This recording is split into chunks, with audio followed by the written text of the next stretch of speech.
In the last vlog, we covered a lot of ground. Get it? Covered a lot of ground. Anyway, we took the build from a patch of dirt to a completely assembled carport. In this vlog, we embark on the new journey of enclosing it, ultimately converting it to a budget-friendly 12 by 20 shed. First, let's anchor this girl down.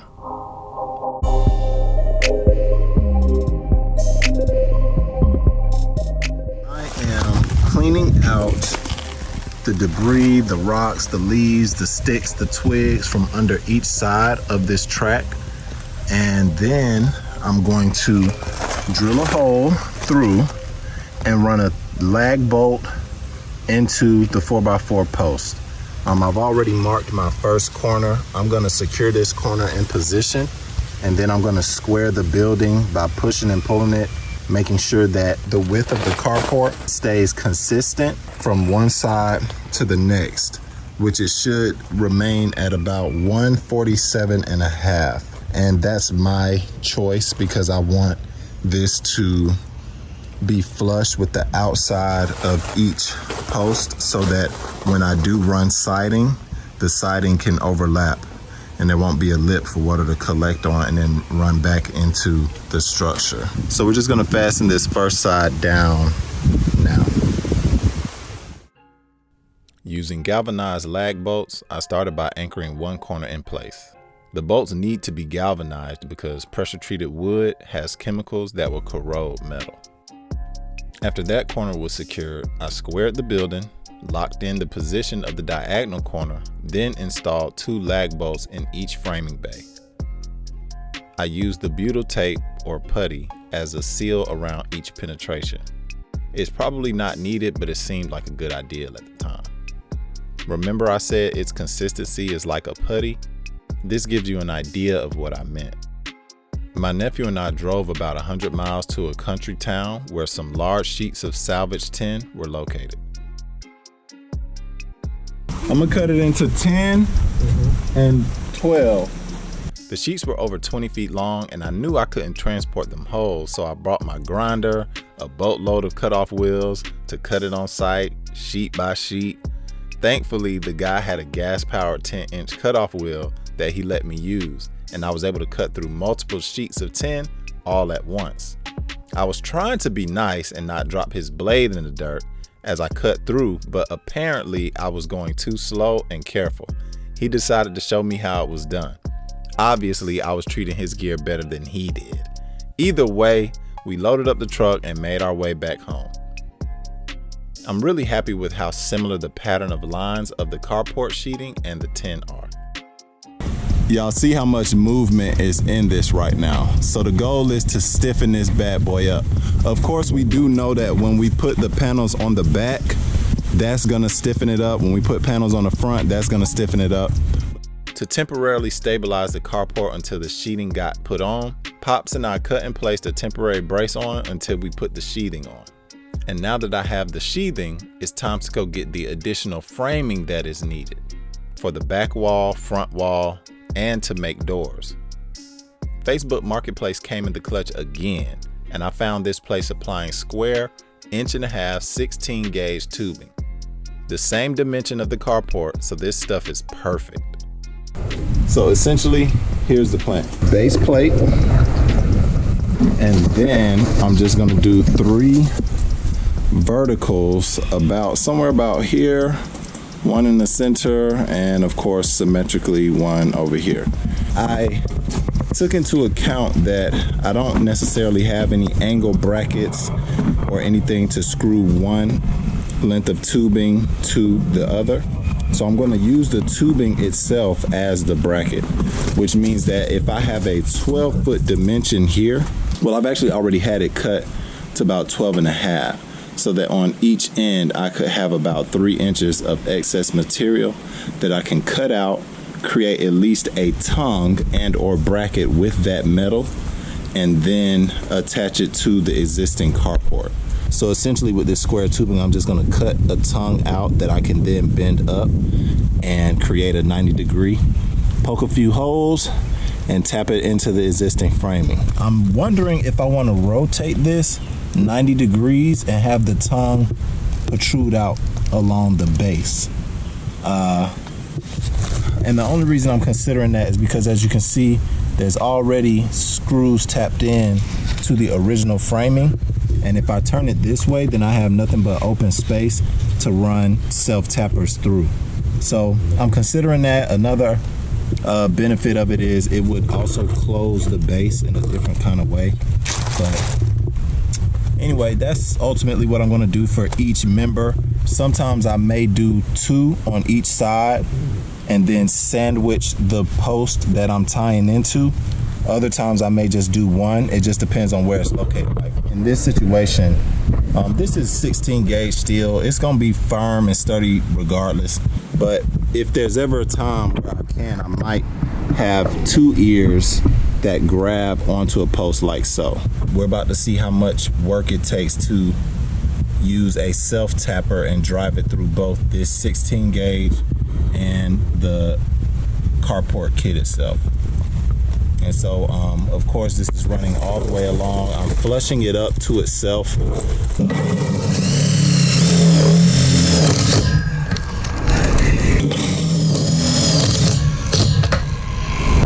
For this piece, as you can see, I had to do the fork cut. This is going to be my center vertical framing for the back wall. So I'm just going to bend these ears back on each side and then start fitting it. Here you can see what it looks like just roughed in. I haven't attached anything just yet, but it looks good. I did a rough, and you can see how the ears protrude out, and these are going to attach to the side. And this is just the base plate that I just laid. I'm going to find the center of this base plate, or that dimension. I'm going to find the center this vertical member to that, and then place it center here. And if it doesn't wind up being a perfectly vertical bar, then that just lets me know that it's likely the carport isn't square back here yet. So I'm not worried about it right now. I'm just going to make things centered to their respective ends. This is what the framing looked like after repeating that method of attachment.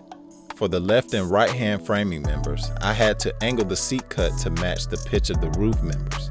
I found this method to be pretty cool because it was extremely sturdy and it does not require I own or operate a welder. To prep the siding, I pressure washed it to knock off the dirt and grime. Then I attempted to paint it. It was hot outside, my rollers were too large for the creases, the paint was heating up very quickly, the result was looking terrible, so I pivoted. I started hanging the sheathing for the sidewalls instead. I started with the sides first because I wanted to match the overhang that was established on the roof and allow the sides to easily extend past the framing. The panels I painted black dried so quick, I was able to hang those on the least visible side. When hanging the panels, I was mindful of the fact that the overall building has a slope of 1/4 inch per foot. This means the walls should not have level siding. It should match the slope of the building. So instead of using a level, I pulled measurements from the base to make sure the elevation of the siding remained consistent.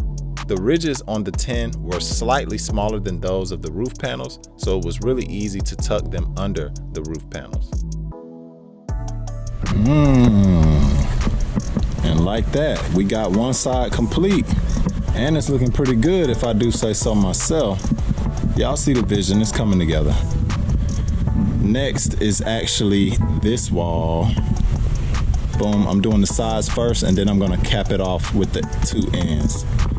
So I need to pull this, and I'm following the exact same pattern as I did for the roof. So make sure I'm putting the that butyl tape that weather seals the seams before the under panel would reach the screws, and you know, just making sure I hit the studs. I always fasten down on the previous panel. I always fasten down this lowest screw because it helps grab and hold firm the next panel, and I've actually been using this panel or the starter panel as like the the guide rail. So I'll start at the end, slide it in, and just run it down because it's secured by these screws right here. Yes, sir. And I'm just gonna paint later. And I actually don't like the black. It's super dark. I almost would rather that it stay gray like the bottom now and let the roof be the darker tone. But we'll figure it out. Side 2, knocked out. Sheathing the sides of the building went by very quickly because the panels were pre-cut in 10.5-foot lengths and my only cuts were rip cuts for the bottom of the bottom panels. And now it's time for this back wall. Back wall should be interesting. I think the thing that I'm gonna be fighting against is these screws here and these protruding bolts. So once I'm up here, I'm probably gonna just pull these screws on this side and at least cut these back a little bit. Cut them about to where the nut begins. And since there's screws on the other side, that'll hold it in place. And then I'll have, of course, screws through the siding that'll replace those. We back, it's the top of the morning and I'm about to finish this back wall. I'm gonna follow the same steps that I have. The only difference is I'm actually gonna build this one from the bottom up. My goal is I want the pattern to line up for the back and the front. I don't really want the ridges to be staggered. Now that it's time to sheathe the back wall, I want to make sure it is square and all my framing members are plumb. When I initially framed this wall, I knew I would have to push or pull it into square because of all the movement and sway in the structure. I tied a ratchet strap to a tree, drew tension, and used the ratcheting to make minor adjustments. Double and triple checking things with my level and tape measure, I found square and was reaffirmed because my center post was perfectly plumb. This is what I anticipated would be an issue. As you can see with this first piece of siding that I'm putting onto the back, I'm making contact here, but down here the gap widens to where I'm not flush with this side of the siding anymore. So I'm gonna have to scribe a line that traces this angle that this carport goes up so that this can sit flush to here. I used the level to transfer that angle to the siding, then rip cut the bottom of these lower pieces. I made all my decisions and measurements so the ridges on the sides and ridges on the back would line up. Now I can use the level because the back wall has no slope to preserve. I clamped off my pieces and followed all the lessons I learned from doing the roof paneling, using the seal tape and securing panels to my framing. Here we are. We're on to the top portion of enclosing the back wall. Instead of measuring, I'm gonna clamp these pieces in place. As you can see, I've got this first piece clamped and I'm gonna go on the outside and just trace it. That method got me close to a perfect fit. I fine-tuned the cut, then duplicated it for the opposite side. I had one additional piece to measure, cut, and install after that. And this is what it looks like when it's fully enclosed. I went around and drove more screws into all of the framing through the siding. And I gotta admit, we're looking pretty solid at this point. I'm very happy. Very, very happy. Very pleased with what we got.